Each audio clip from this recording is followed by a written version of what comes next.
O cheiro de morte atravessa a pedra. 4 dias de decomposição selados dentro da rocha, e ainda assim o odor escapa pelas frestas do calcário, invade o ar parado da manhã, alcança as narinas de todos os que se aglomeram diante do túmulo. Faltam segundos para que alguém ordene a remoção daquela pedra.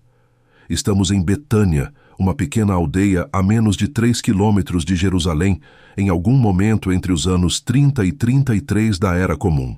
O que está prestes a acontecer aqui será registrado em apenas um dos evangelhos, mas atravessará 2 milênios como um dos eventos mais extraordinários da narrativa bíblica.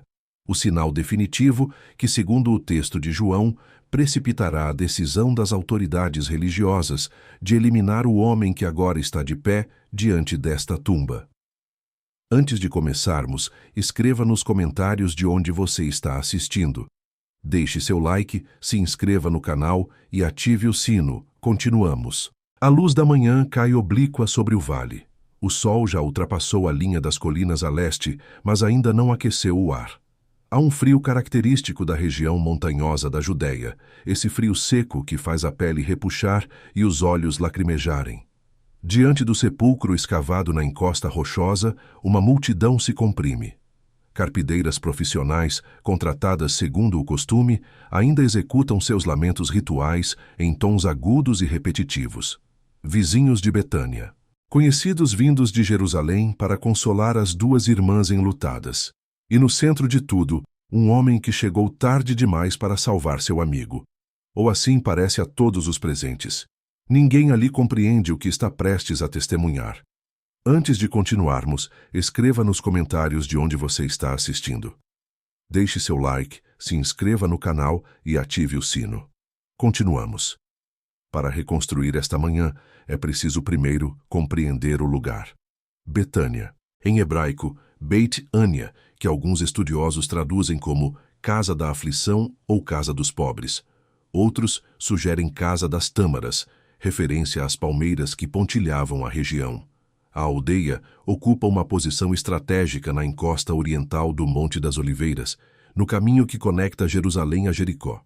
Não é uma cidade, não possui muralhas. É um aglomerado de casas de pedra calcária, algumas com 2 pavimentos, a maioria térrea, com telhados planos onde as famílias secam frutas e grãos sob o sol da Judéia. A arqueologia moderna confirma a existência desta aldeia no período do Segundo Templo. Escavações conduzidas desde o século XIX na atual Al-Eizaria, nome árabe que deriva de Lazarium, a forma latina de Lázaro, revelaram estruturas domésticas, cisternas, lagares de vinho e, crucialmente, túmulos escavados na rocha calcária que datam precisamente do 1º século. O tipo de sepultura descrito no Evangelho de João corresponde exatamente ao padrão funerário judaico documentado arqueologicamente nesta região e neste período. O que se vê ao redor são colinas onduladas cobertas por uma vegetação esparsa. Oliveiras centenárias pontilham as encostas, seus troncos retorcidos testemunhando gerações. Figueiras ainda sem frutos nesta época do ano. Campos de cevada e trigo em estágios variados de crescimento, dependendo do mês exato. A paisagem é predominantemente ocre e verde acinzentado, as cores características da Judéia antes das chuvas de outono ou logo após as de primavera. O céu é de um azul profundo, quase violeta nas primeiras horas da manhã, clareando progressivamente à medida que o sol ganha altura. A vida em Betânia, como em qualquer aldeia judaica do período, organiza-se em torno de ritmos previsíveis. As mulheres acordam antes do amanhecer para buscar água no poço comunitário, carregando cântaros de cerâmica sobre a cabeça ou apoiados no quadril. Os homens saem para os campos ou para seus ofícios. O som de mós de pedra triturando grãos ecoa das casas, misturando-se ao balido de cabras e ovelhas nos currais adjacentes. O aroma de pão assando em fornos de barro permeia as vielas estreitas. Crianças correm entre as construções, seus pés descalços levantando pequenas nuvens de poeira do chão de terra batida. Mas nesta manhã específica, a rotina está suspensa. A casa de Lázaro, Marta e Maria está em luto. Há 4 dias, um homem morreu nesta aldeia. não um homem qualquer. Um homem conhecido, querido. Um homem cuja casa servia como ponto de parada para um rabino itinerante da Galileia e seus seguidores sempre que passavam pela região. A notícia da morte espalhou-se rapidamente. Mensageiros foram enviados. Visitantes chegaram de Jerusalém a apenas 15 estádios de distância, o equivalente a aproximadamente 3 quilômetros, uma caminhada de menos de 1 hora. O costume judaico do período prescreve um luto rigoroso e estruturado. Os 7 dias iniciais, conhecidos como Shivá, exigem que os familiares permaneçam em casa, sentados em assentos baixos ou no chão, recebendo visitantes que vêm oferecer consolo. As mulheres soltam os cabelos, os homens deixam a barba por fazer, ninguém trabalha, ninguém cozinha. Os vizinhos e visitantes trazem alimentos. Carpideiras profissionais são contratadas para entoar lamentos, um serviço considerado essencial mesmo para as famílias mais pobres. O Talmude posterior registrará que mesmo o homem mais pobre de Israel deveria garantir ao menos 2 flautistas e uma carpideira para o funeral de sua esposa. O túmulo onde Lázaro foi depositado segue o padrão arquitetônico da região. Uma câmara escavada horizontalmente na rocha calcária, com uma entrada baixa que exige curvar-se para entrar. No interior, nichos laterais ou bancos de pedra, onde os corpos são depositados, envolvidos em faixas de linho e especiarias aromáticas. A entrada é selada por uma pedra circular ou retangular, pesada o suficiente para exigir o esforço de vários homens para movê-la. Esta pedra serve a múltiplos propósitos: proteger o corpo de animais, conter o odor da decomposição e marcar claramente o local como impuro segundo a lei ritual judaica. 4 dias. Este detalhe temporal, registrado explicitamente no texto de João, carrega um peso que os contemporâneos compreendiam imediatamente. Existia uma crença difundida no judaísmo do período de que a alma permanecia próxima ao corpo por 3 dias, esperançosa de retornar.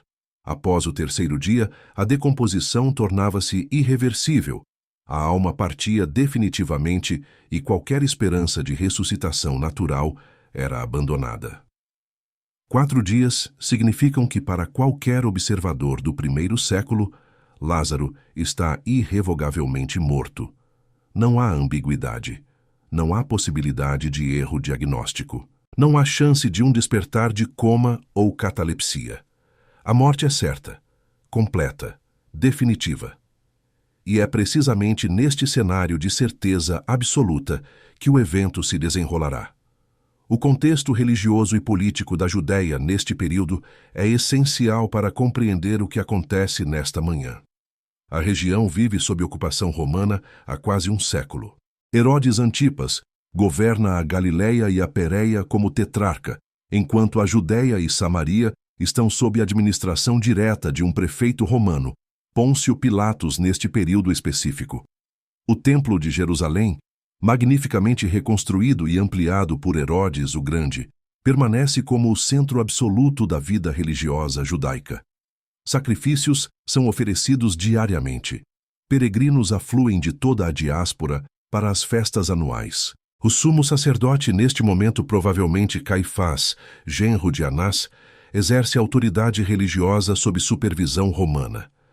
Mas há tensões profundas sob a superfície. Expectativas messiânicas fervilham entre o povo. Movimentos de renovação espiritual proliferam. Fariseus e saduceus debatem questões de lei e doutrina.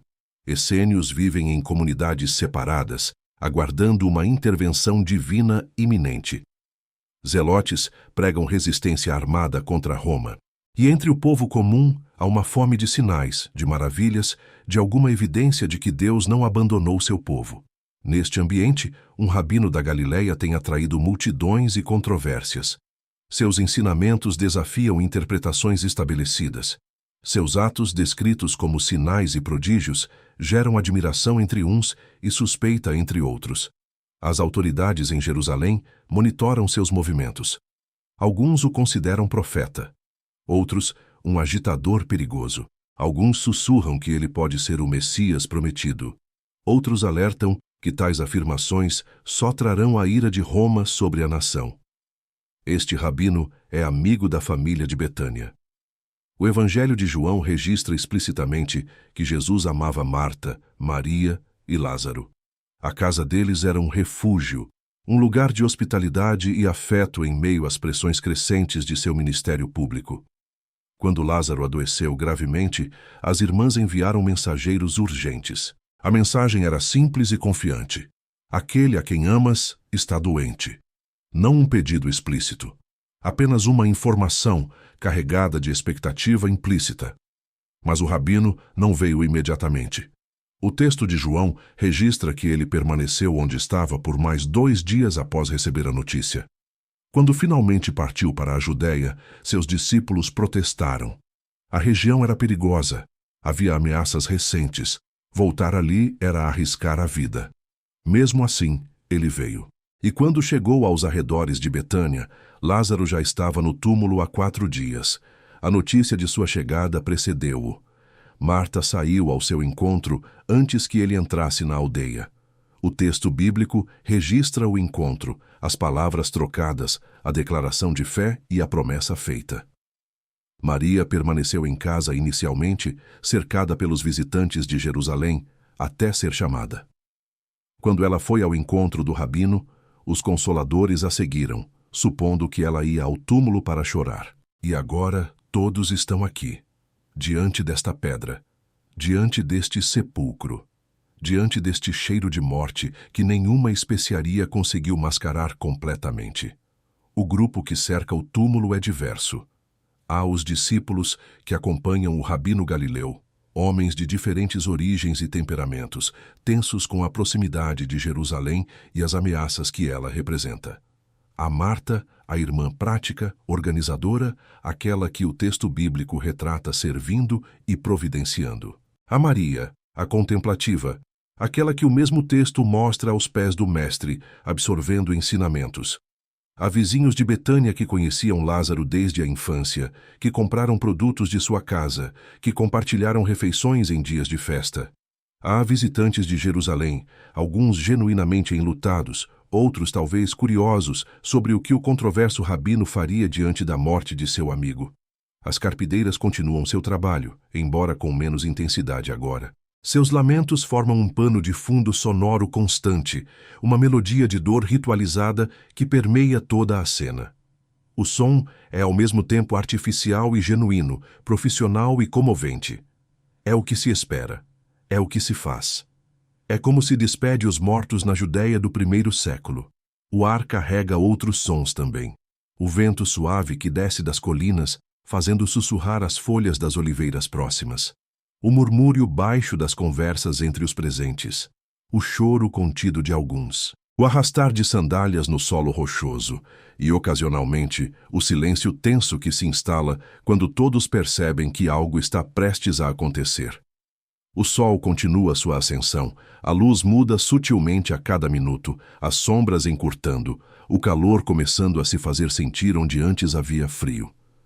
O calcário das rochas reflete a luminosidade, criando um brilho quase ofuscante em contraste com a escuridão que se adivinha através das frestas ao redor da pedra do sepulcro. O rabino está de pé diante do túmulo. O Evangelho de João registra que ele se comoveu profundamente e chorou. A palavra grega usada para descrever sua reação sugere um estremecimento interior, uma agitação profunda que transcende a tristeza comum. Os presentes interpretaram as lágrimas como prova de seu amor pelo amigo morto. Alguns, porém, questionaram em voz alta por que aquele que havia curado cegos não havia impedido esta morte. Ele se aproxima da entrada do sepulcro, e então vem a ordem que ninguém esperava. Tirem a pedra. As palavras caem no ar como pedras elas mesmas. Há um momento de incompreensão, de hesitação. A ordem não faz sentido para os presentes. O corpo está ali há 4 dias. A decomposição está avançada. Abrir o túmulo significa expor todos ao odor insuportável, à visão perturbadora, à impureza ritual que o contato com a morte acarreta. É Marta quem verbaliza o que todos pensam. Senhor, já cheira mal, pois está morto há 4 dias. A resposta que ela recebe não é um recuo, é uma reafirmação, uma promessa. uma condição. Se creres, verás a glória de Deus. Há um momento de silêncio. E então, homens começam a se mover. Mãos se posicionam contra a pedra. Músculos se tensionam. A rocha começa a ceder, raspando contra a entrada do túmulo com um som grave e áspero que ecoa pelas colinas. Centímetro por centímetro, a escuridão interior é revelada. E com ela, o odor. O cheiro inconfundível de carne em decomposição, de especiarias incapazes de conter a morte, de um corpo devolvendo à terra os elementos que o compunham. Algumas pessoas recuam involuntariamente. Mãos cobrem narizes e bocas, rostos se contraem. O instinto de afastar-se do que é impuro, do que é morte, do que é término, é quase irresistível. Mas o rabino não recua. Ele está de pé diante da abertura escura. A luz da manhã penetra alguns palmos na câmara, revelando apenas a entrada do espaço onde o corpo jaz. O interior permanece em sombras. Os nichos laterais são invisíveis. O que quer que esteja ali dentro está além do alcance da luz natural. Há um silêncio absoluto agora. As carpideiras pararam. O vento parece ter cessado. Até os pássaros nas oliveiras próximas silenciaram. É como se a própria criação prendesse a respiração. O rabino levanta os olhos, não para o túmulo, para o céu. O texto de João registra uma oração. Não um pedido, uma ação de graças. Uma declaração pública de que o que está prestes a acontecer vem do Pai, para que os presentes creiam. E então, a voz. Uma única palavra. Um nome. Lázaro. Seguida de uma ordem. Vem para fora. A voz não é um sussurro, não é um grito. É uma convocação. Uma autoridade que não pede, que não sugere, que não espera, que ordena, que determina, que comanda a própria morte. Os segundos que se seguem são os mais longos que qualquer pessoa ali jamais experimentará. O silêncio é total. A escuridão do túmulo é impenetrável. Nada se move, nada responde. E então, movimento. Do interior da câmara escura. Algo se ergue, algo começa a caminhar. Uma forma emerge da escuridão, passo por passo, aproximando-se da luz. Faixas de linho envolvem o corpo, as mãos, o rosto. Especiarias se desprendem a cada movimento. O odor muda, ou talvez apenas os sentidos de todos os presentes estejam em colapso, incapazes de processar o que estão testemunhando. Lázaro para na entrada do túmulo, vivo, de pé, respirando. O homem que estava irrevogavelmente morto. O corpo que já cheirava mal, a alma que, segundo todas as crenças do período, já havia partido definitivamente. Está ali, envolvido ainda nos panos mortuários, mas vivo.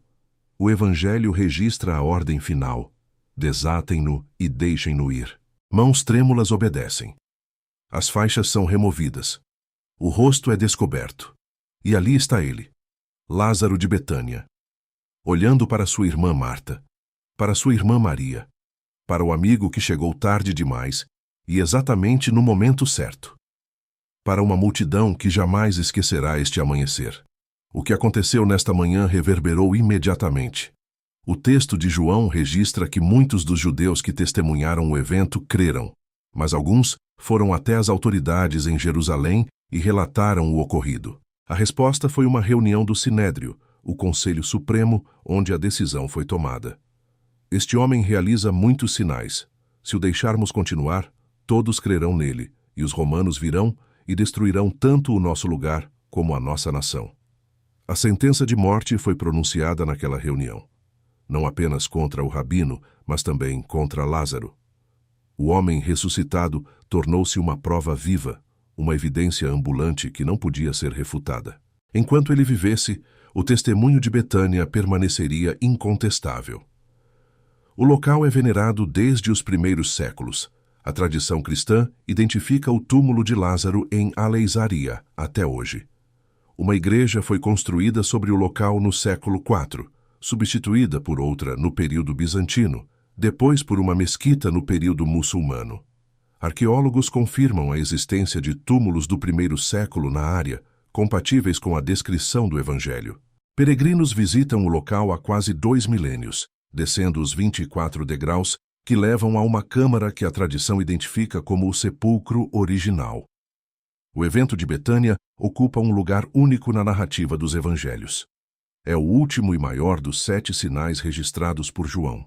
É o catalisador direto dos eventos que levarão à crucificação, segundo o mesmo evangelho.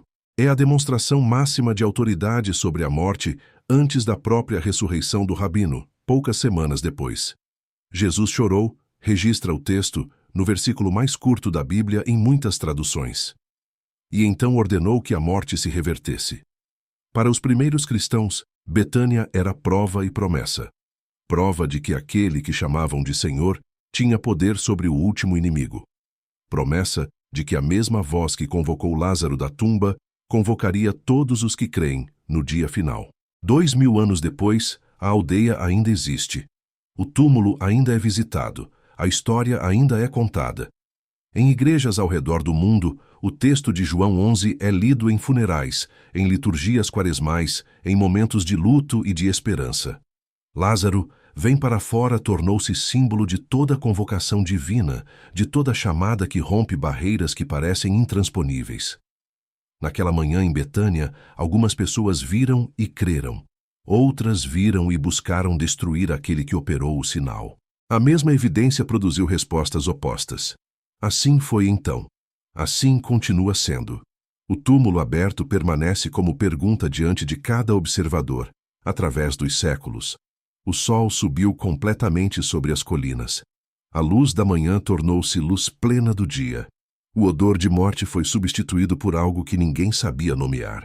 E Lázaro de Betânia caminhou para fora das trevas, para a luz, para o abraço de suas irmãs, para uma segunda vida que seria marcada pelo peso e pela glória de ser prova viva de um poder que não reconhecia limites. A pedra permanece removida na memória coletiva da humanidade. Assim foi a manhã em Betânia. Assim foi registrado. Assim é lembrado. Se este documentário iluminou sua compreensão da história sagrada, inscreva-se no canal. Ative as notificações. Cada episódio é uma jornada ao passado para entender o presente. Deixe nos comentários que outros momentos bíblicos você gostaria de ver reconstruídos. Compartilhe com quem busca conhecer a história por trás da fé. Até a